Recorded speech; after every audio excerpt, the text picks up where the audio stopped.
De Tancret, précis de théologie ascétique et mystique, livre 3, chapitre 2, suite, de la quiétude suave.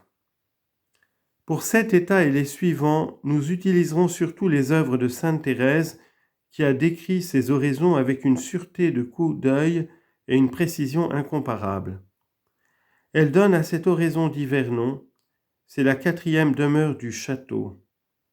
On lit en note. Le château intérieur, composé en 1577 au monastère de Tolède, 5 ans avant sa mort, sur la demande du père Gratien et du père Velasquez, est le couronnement et la synthèse de toutes ses œuvres, où elle décrit avec clarté et précision les 7 degrés principaux d'oraison correspondant aux 7 états de la vie spirituelle. La veille de la fête de la Sainte Trinité, elle était à se demander quelle serait l'idée fondamentale de ce traité, lorsque Dieu voulut bien lui-même la lui suggérer. Il lui montra l'âme en état de grâce comme un magnifique globe de cristal en forme de château ayant 7 demeures. Dans la 7e, au centre, se trouve Dieu lui-même, brillant d'un éclat merveilleux, dont toutes les demeures se trouvent illuminées, et cela d'autant plus qu'elles sont plus proches du centre. En dehors du château, il n'y a que ténèbres et immondices et des bêtes venimeuses qui s'attaquent à ceux qui s'aventurent en ces parages. La porte d'entrée, c'est l'oraison qui nous fait rentrer en nous-mêmes et trouver Dieu. On en sort par le péché mortel dont la sainte fait une terrible description. Il y a 7 demeures, les 2 premières correspondent à la voie purgative, la 3e à la voie illuminative. C'est avec la 4e que commence la contemplation infuse. Fin de note. C'est la 4e demeure du château où l'oraison des goûts divins, parce que c'est la première où l'on constate la présence de Dieu par un certain goût spirituel. Dans sa vie, chapitre 14, elle l'appelle l'oraison de quiétude et elle l'explique par la 2e manière d'arroser. D'autres la nomment l'oraison de silence, précisément parce que l'âme cesse de discourir. Cette oraison a comme 3 phases distinctes. Premièrement, le recueillement passif qui la prépare, deuxièmement, la quiétude proprement dite, troisièmement, le sommeil des puissances qui la complète et prépare l'union pleine des facultés. 1.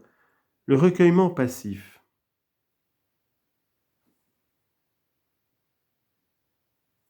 Nature. Ce recueillement est ainsi appelé pour le distinguer du recueillement actif qui s'acquiert par nos propres efforts aidés de la grâce. Le recueillement passif ne s'obtient pas en effet par le travail de l'entendement en s'efforçant de penser à Dieu au-dedans de soi-même, ni par celui de l'imagination en se le représentant en soi, mais par l'action directe de la grâce divine sur nos facultés. C'est pour cela que sainte Thérèse l'appelle la première oraison surnaturelle qu'elle ait expérimentée. L'oraison dont je parle, dit-elle, est un recueillement intérieur qui se fait sentir à l'âme et durant lequel on dirait qu'elle a en elle-même d'autres sens analogues aux extérieurs. Elle semble vouloir se séparer de l'agitation des sens extérieurs. Parfois même, elle les entraîne après elle. Elle sent le besoin de fermer les yeux du corps, de ne rien entendre, de ne rien voir, de vaquer uniquement à ce qui l'occupe alors tout entière. Je veux dire à cet entretien seul à seul avec Dieu. Dans cet état, les sens et les puissances ne sont pas suspendus, ils restent libres, mais pour s'appliquer à Dieu. Fin de citation. Ailleurs, elle l'explique par une gracieuse comparaison. Nos facultés étaient sorties du château pour aller vivre avec des étrangers, puis, reconnaissant leurs fautes, s'étaient rapprochées du château sans toutefois y pénétrer. Le grand roi qui habite le centre du château veut bien, dans sa grande miséricorde, les rappeler à lui. Comme un bon pasteur, il leur fait entendre sa voix, et par un appel si doux qu'elles le saisissent à peine, il les invite à laisser là leur égarement et à revenir à leur ancienne demeure. Cet appel du berger assurait tant d'empire qu'abandonnant les choses extérieures qui les captivaient, elle rentre dans le château. Il me semble n'avoir jamais si bien expliqué ceci jusqu'à présent, dit-elle. Saint François de Sales nous donne une autre comparaison non moins expressive. Et comme, dit-il, qui mettrait un morceau d'aimant entre plusieurs aiguilles verrait que soudain toutes les pointes se retourneraient du côté de leur aimant bien-aimé et se viendraient attacher à lui, ainsi notre Seigneur fait sentir au milieu de notre âme sa très délicieuse présence. Toutes nos facultés retournent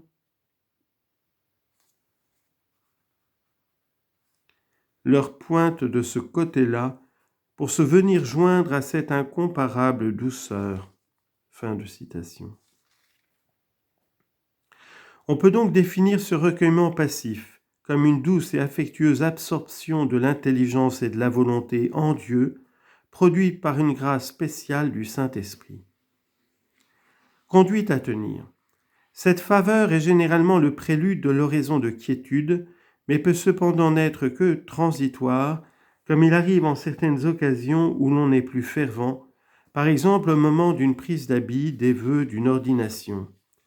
De là, 2 conclusions pratiques. Si Dieu nous plonge dans ce recueillement, empêchons doucement l'entendement de discourir, mais sans faire effort pour suspendre l'entendement. Citation de sainte Thérèse dans le château. Sans nulle violence, sans bruit, qu'elle tâche d'empêcher l'entendement de discourir, mais qu'elle n'essaie pas de le suspendre non plus que l'imagination, car il est bon de considérer que l'on est en présence de Dieu et de réfléchir à ce qu'il est. Que si l'entendement se trouve absorbé par ce qu'il éprouve en lui-même, fort bien, mais qu'il ne cherche pas à comprendre ce dont il jouit, parce que c'est à la volonté que le don s'adresse. Ainsi qu'il la laisse à sa jouissance, sans y mêler ses propres industries, se bornant à lui suggérer quelques paroles d'amour. Fin de citation. Mais si Dieu ne nous parle pas au cœur, si nous n'avons aucune marque que ce divin roi nous ait entendu ou regardé, gardons-nous de rester là comme des stupides, dit sainte Thérèse.